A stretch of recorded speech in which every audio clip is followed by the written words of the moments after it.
Klaus Roeschke and Elke Roeschke. Miss Roeschke was born in April 11, 1941 in Bremen, and Mr. Roeschke was born October 22nd, 1929 in Sassville.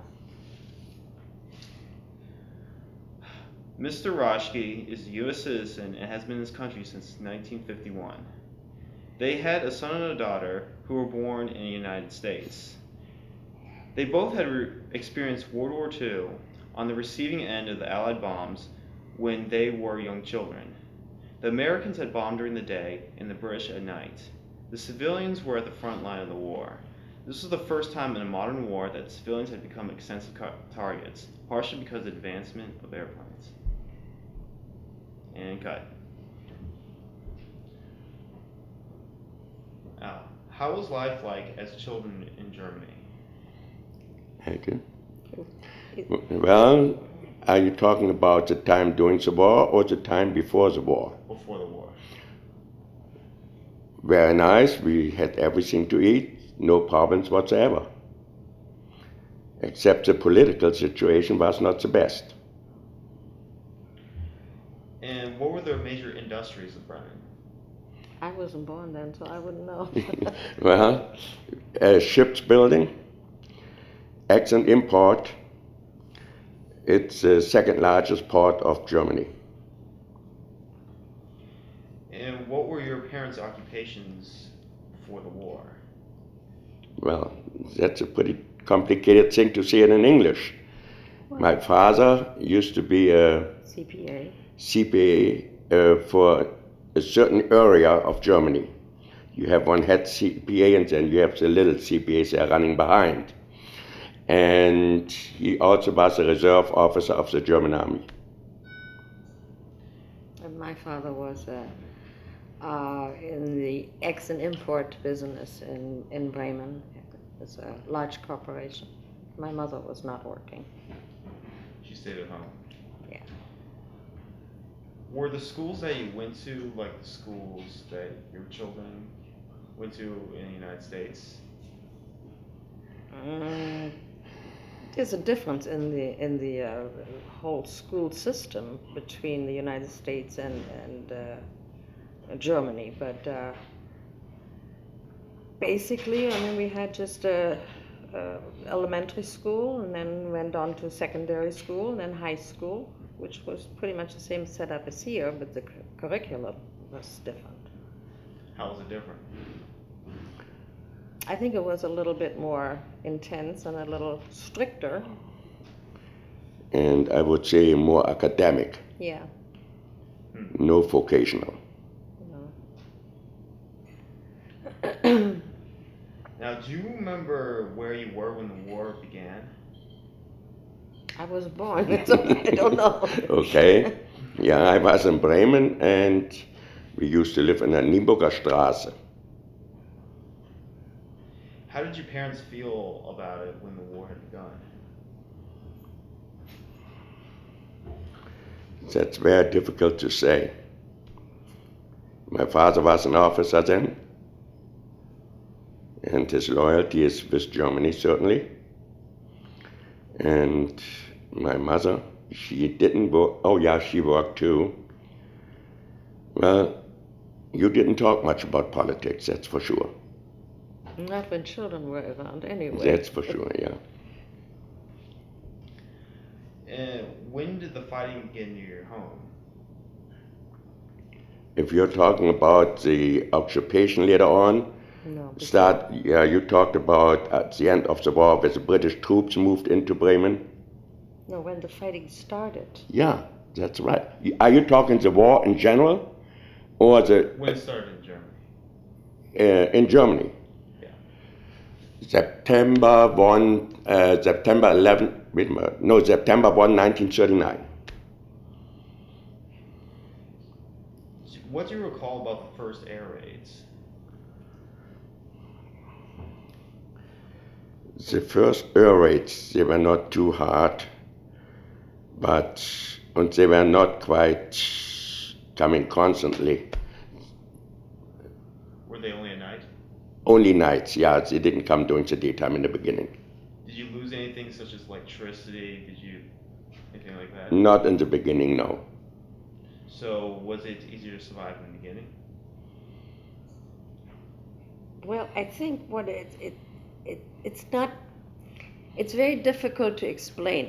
You become adapted to it, and you change your lifestyle fitting into this daily activity. You know exactly when it gets dark, the air raids will start. So you do whatever you have to do before it gets dark, and hope that the electricity will not go out, and hope that you have water the next day or your house is still standing. But it's just a day-to-day struggle, really. You don't make long-term plans. Just made it through another day. How was it like being a target day after day during the war? Well, I can say only one thing.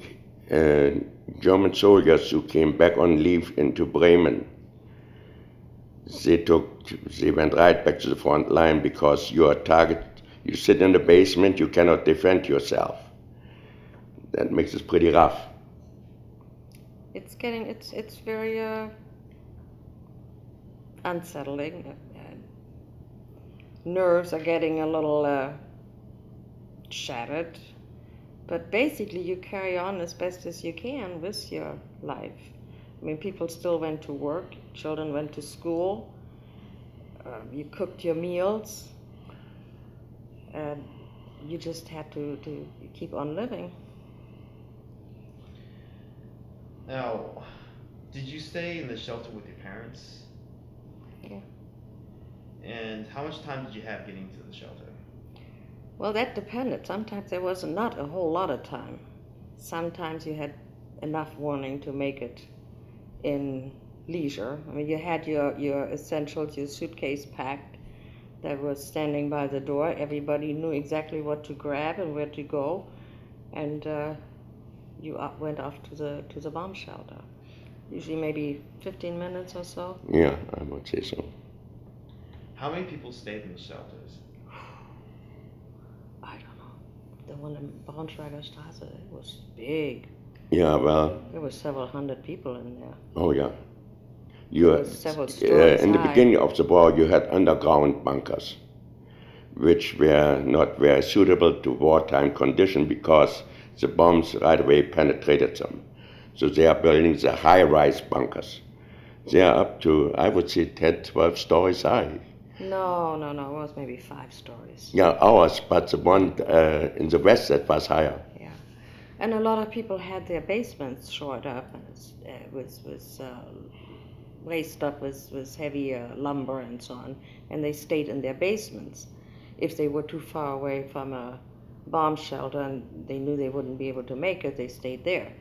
But most of them, if at all possible, went to the bunkers, yeah. And they were probably the safest way to survive. Was there any difficulty getting food or staying clean?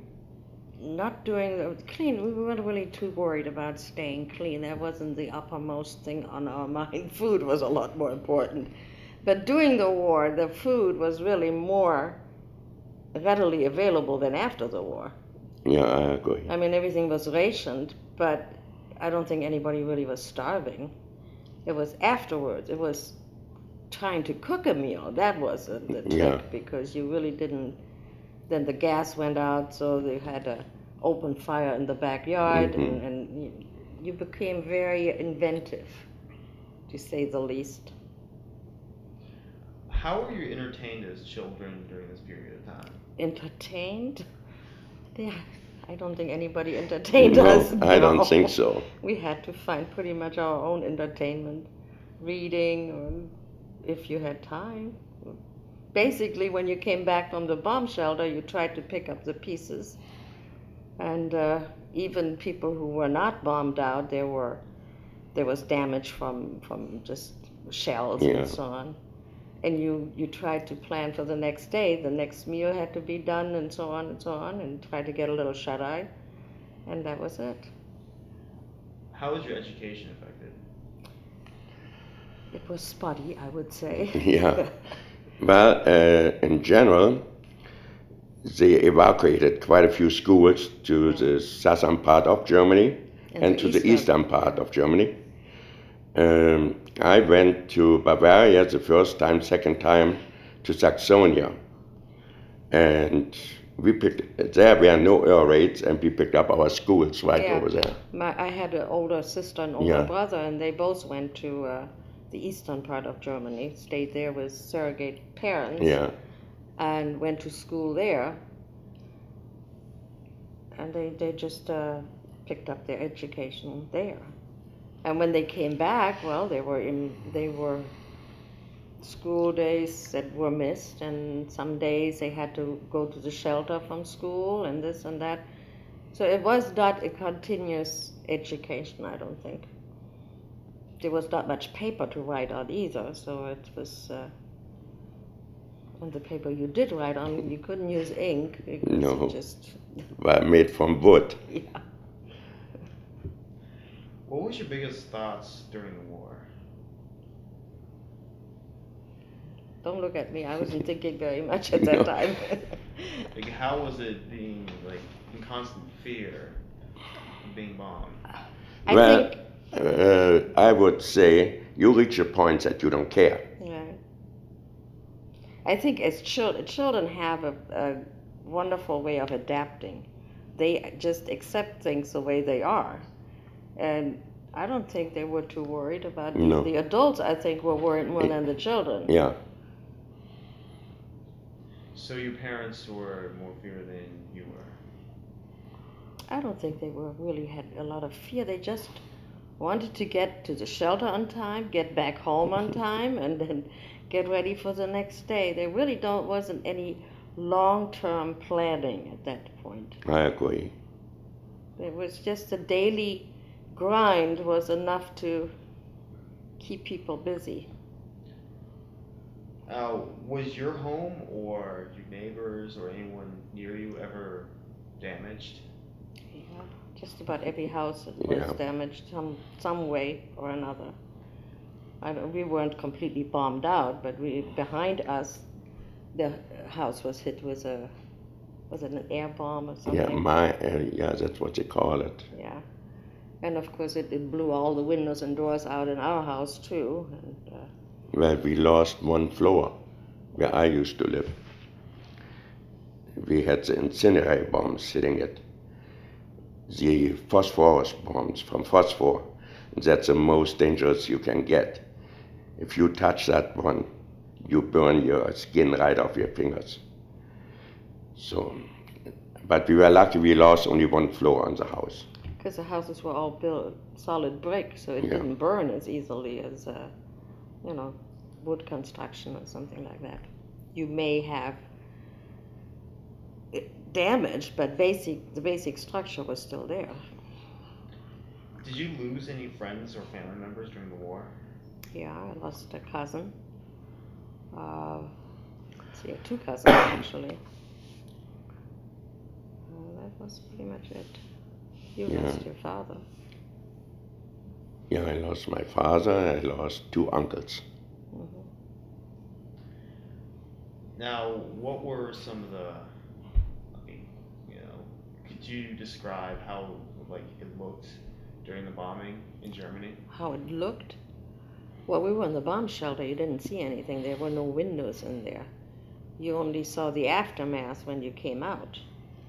And there were whole street blocks that were just ablaze. And streets were all torn up and no lights, no nothing. You kind of had to feel your way back home. Well, when you go to high school, you had a certain obligation to fulfill, and we belonged to the police department. We were stationed at the police station, and we had to report as soon as the alarm starts, and we slept over there. But when you come out and you see the streets burning, the asphalt, and see women and children like candles, You know, that is not a very pleasant thing to see.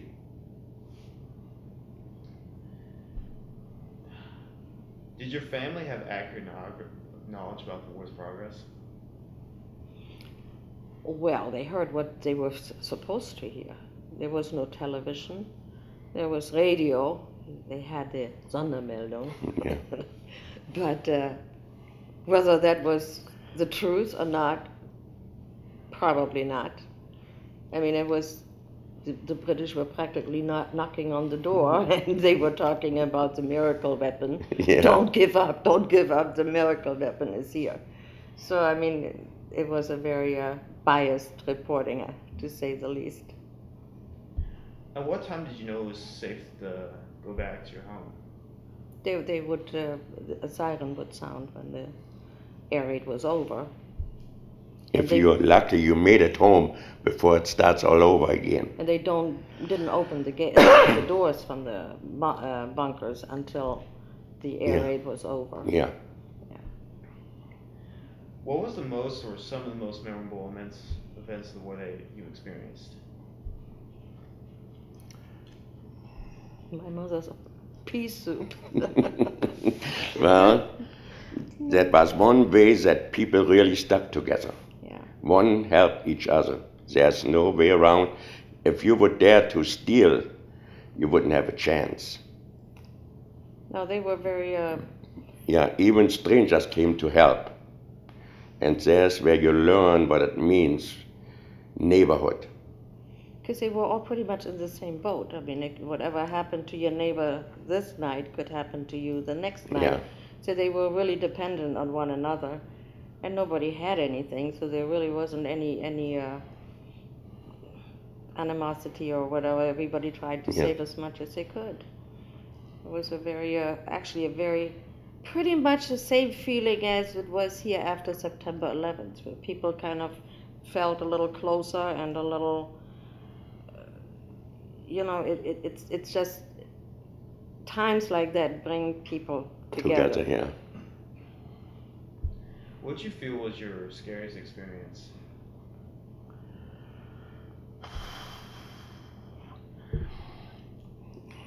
Well, we were called out after an air raid, and we were behind a sedan with a little cart where we were standing on. And I guess that we went to Findorf. And we didn't realize that there was a bomb we went across. And we went across not far away, the bomb exploded. And believe me, it wasn't a pleasant thing. If you just see it, that behind you a bomb goes off. And you might have been right on top of it. Even as I was only 15 years old, but I tell you, you get scared. Got lucky. Yeah. From your point of view, why do you think this is a war against civilians? I don't think it's war against civilians. It was just readily accepted at that time. Well, Nobody talked about collateral damage at that time. It didn't matter how many were. I disagree in a certain extent because the government called out the total war. Well, that's true. And the total war means there are no civilians. Civilians are as well targeted as military. But it wasn't not everything was picked to pieces like they do today. You know, we didn't hear every day, so and so many died here, so and so many died there. That was never mentioned. No. It just didn't really matter. Just a few more here or there. How did you feel when the fighting against Germany was over and when Germany surrendered? Wow. I don't think anybody really cared whether they surrendered or not. They just wanted it to be over. Yeah.